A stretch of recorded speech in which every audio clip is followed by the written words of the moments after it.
All right, what is up, everybody? Hey, just being 100% candid, honest, open with you guys, vulnerable right here. I really contemplated not making this video just because I know how people get when they talk about money and other things, but I'm making this video purely out of educational purposes for those of you that may be thinking about getting into the fishing industry, those of you that maybe you're thinking about opening a tackle store, a boat service center, a guide business, whatever you're thinking about doing.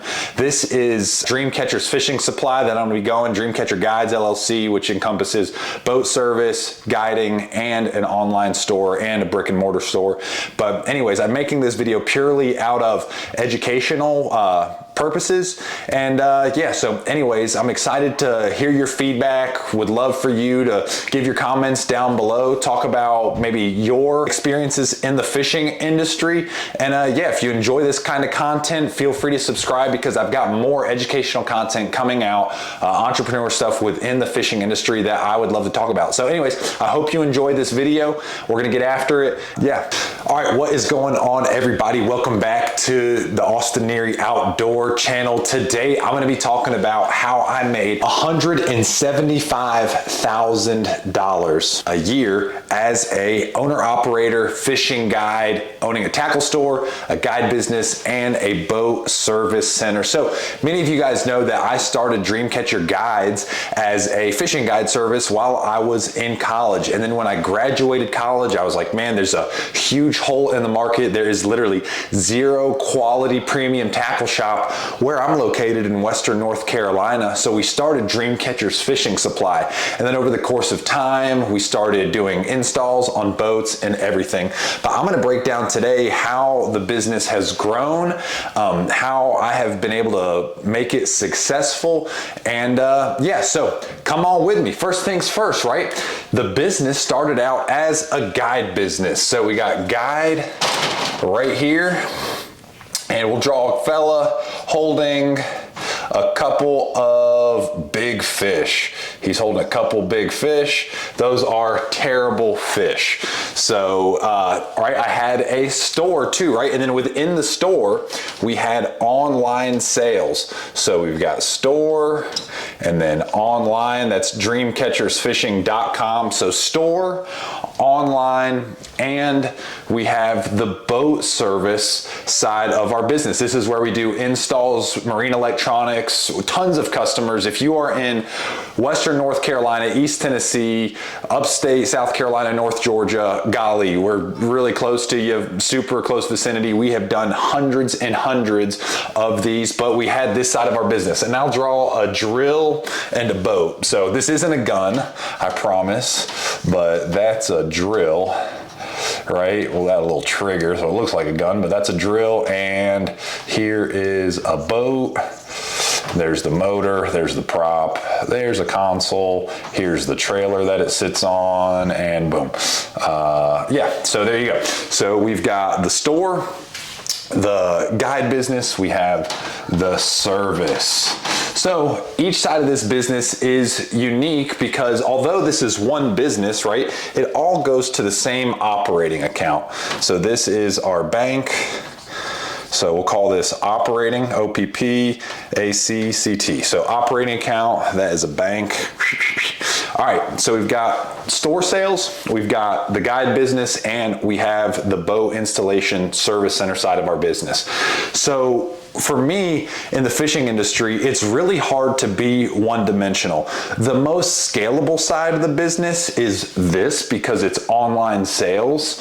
You know, like when I think about our guide business, we can only make as much money as many guides as we do, and we're only as proficient as a guide as our lakes in our general vicinity, right? Upstate South Carolina, North Georgia, Western North Carolina. Our service center, we can only service and do as many installs as there are people coming boats. Now, we have had people literally come all the way from New York. We've had people come as far north as Florida to do installs at our shop because they own secondary houses in the mountains, whatever. They've gone on guide trips with us. We serviced a local boat, and then they're like, hey, I'm going back and got to drive back. I might as well just bring a boat, whatever. So these are the three sides of the business.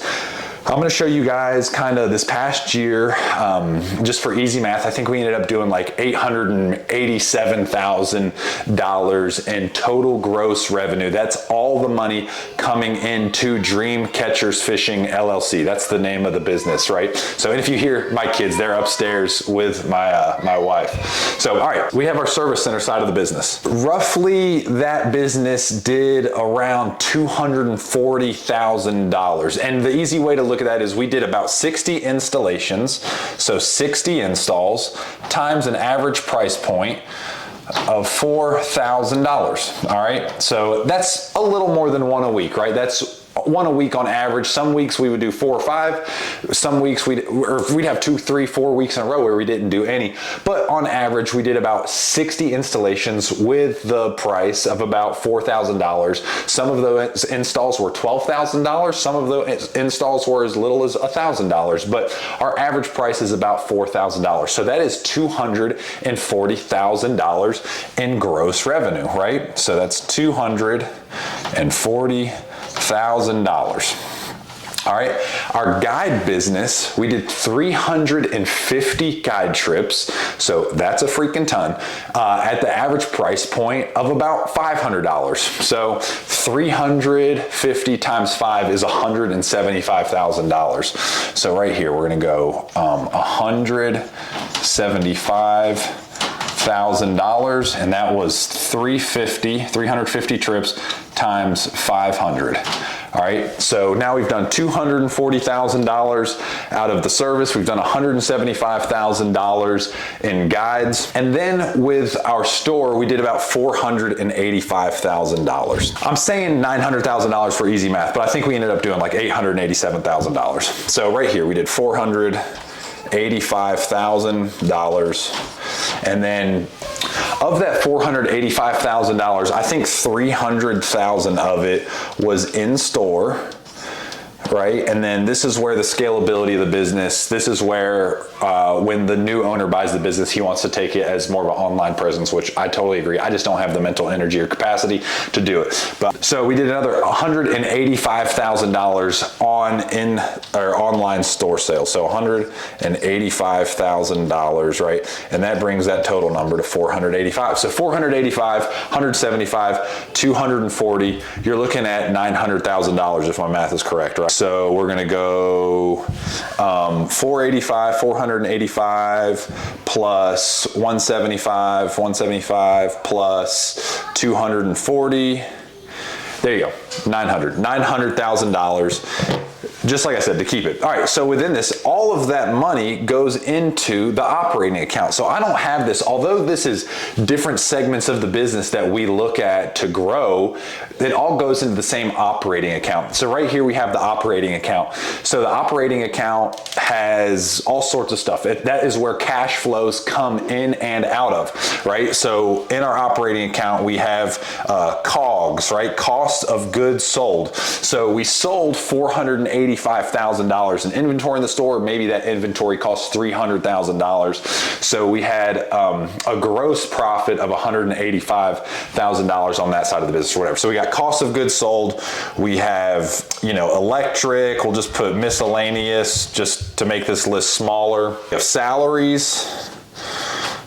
And then another huge cost for us, because guiding is fuel and equipment, but we'll just put equipment and all that stuff in miscellaneous, right? So there you go. We have COGS, miscellaneous, salaries, fuel. So after all that is said and done, we've paid all the salaries, after all the miscellaneous expenses, after we've serviced all the cost of goods sold, our credit cards for fuel, we're left over with what is a net profit, right? A net profit. All right, so that's our net profit. This past year, our true net profit was right around $75,000. So $75,000. All right, so take that. So right here, we've got our online store, in our brick and mortar store, that is Dreamcatchers Fishing Supply, dreamcatchersfishing.com. We have our guide service. We did 350 trips at an average price point of $500, which is $175,000. And then we did 60 installs at the average price point of $4,000 for a total revenue of $240,000. All the money from all those segments come in to an operating account, and then we have cost of goods sold. These are all of our expenses: cost of goods sold, miscellaneous, salaries, fuel. When all that is said and done, the business profited $75,000. All right, so take that right there. Look at it, study it. I'm going to erase it because I'm going to go into me specifically as the owner operator, as the business owner, as the guide, as someone who works in the store and someone who helps service boats too. I'm going to go in and how much I specifically made. I'm going to erase all this. We're going to make the operating account up here and then go and show you how I specifically made my money. So remember, we had our operating account in the middle. So our operating account right here, we're going to draw it up here. Op account. We had cost of goods sold. We had COGS. We had miscellaneous. We had salaries. We had fuel. And miscellaneous too. You know, you have business insurance, you got electric every month to run everything, you've got tires that you're going through on your trailer, you've got equipment and guiding, there's all kinds of stuff. So anyways, but I am an owner operator, so I am salaried, right? So here I am, and I pay myself $50,000. Now, some of you guys might think that's a lot of money. Some of you may think that's not a lot of money. I pay myself $50,000. So, because I don't like to pay myself a lot just in case cash flows are tight or something's going on. So I pay myself $50,000. Well, I also salary my wife at $50,000. This is the perk of being an owner operator of the business. So my wife doesn't work in the business at all. She literally takes care of our two beautiful children upstairs, but I give her a salary as a, hey, thank you, I love you, this is your money, do with it what you will, but you know, obviously we're a family, all of our money goes to the same account as a family. So I salary Molly at $50,000. So $50,000. All right. So with that being said, now, and this all goes to my personal bank account, right? So then we have, you know, like Austin's and Molly's personal bank, right? So we have this going in there. We have that going in there. Well, then, do you remember we net profited $75,000 this past year? So $75,000 in net profit with the operating account, right? So if I do that, I own 70% of the business. So I own 70% of the business and my father owns 30% of the business. So $75,000 times 0.7 equals $52,500. So that was another out of this net. So this times 0.7 is my cut as the owner of the business, or as a majority owner of the business, is $52,500. So this, right, that's our net out of the business, and then times my ownership is 52.5. So this goes into that bank account. So if you're tracking with me right now, that is $152,500 that I had made last year with my fishing business. All right.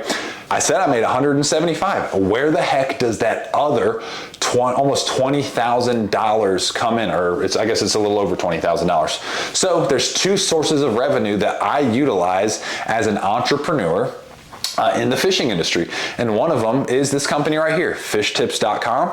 So Fish Tips last year, and fishtips.com is a platform for guides and dialed-in anglers to sell digital guide services. So if you're a fishing guide and you're like, man, I just want to make secondary supplemental income. Last year, I sold a total of $10,800 on Fish Tips. So that was $10,800. $10,800 on Fish Tips, and that money goes into Austin's and Molly's bank. This is our personal bank account. Bank, right? So there you go. So now we got 100,000, 152,500, and now we have, that's plus 10, so that's $162,800. Well, $300, whatever. We'll add it up here in a second. And then as a guide, right? So I was a guide last year. I did 200 of the 350 trips with the average tip on each trip was about $50. So what's 200 times 50 is another $10,000. So just tips from guiding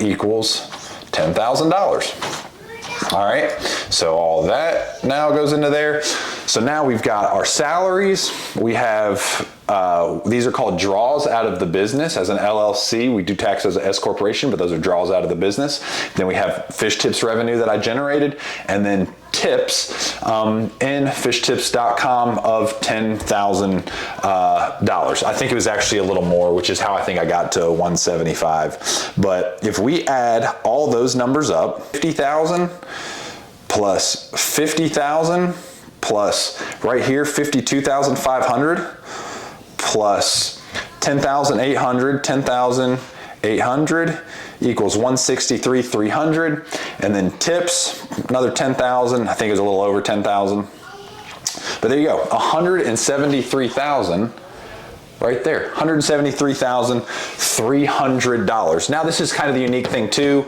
My wife and I also own real estate. Well, not anymore. We had Airbnbs. All you Floridians, everybody from Florida keeps coming up to Western North Carolina and offering really good prices, or offering us really good deals on our Airbnbs. So we just keep selling them at will. But anyway, so we have Airbnbs too. But that right there is how we did it. So what was that number? It was $173,300. So anyways, if you're thinking about starting a fishing guide service, tackle shop, boat service center, there is some money to be made. I've been doing it for a decade. We just recently got to this level of sustainability. Really, COVID helped, and I'll be 100% honest, I don't know where you stood on COVID, whether you thought COVID was the most detrimental thing to society or whatever, but I chose to not shut my business down. I know tons and tons of people in the fishing industry, both locally and abroad, that shut their businesses down. Well, here's the deal. When recreational outdoor activities were the only thing the government will allow you to do, which I don't think the government has the power to tell you what you can and can't do, but they flocked to the fishing industry. So our business has operated really well for really 4 years. And then I was like, oh man, we're gonna start seeing a dip. Well, because all the other fishing companies shut down during COVID and we kind of absorbed a lot of the market, and we've gotten a lot of success because of it, because we stayed open, and really we ended up lapping a lot of competitors, both regionally and abroad. So anyways, that is how I made $175,000. Like I said, it's a little bit more because I think it was more in tips. I think it ended up being like 12, whatever. But anyways, that is exactly how I did it. And yeah, I love business. I'm an entrepreneur. I'm a founder in fishtips.com. And like I said, we own Airbnbs, we own real estate. We've got long-term rentals, short-term rentals, everything. And but yeah, I wanted to make this video as kind of an educational way to think about your fishing business, if you're thinking about starting a fishing business, or whatever. So anyways, I hope you found this educational. I appreciate you guys. Thanks for watching.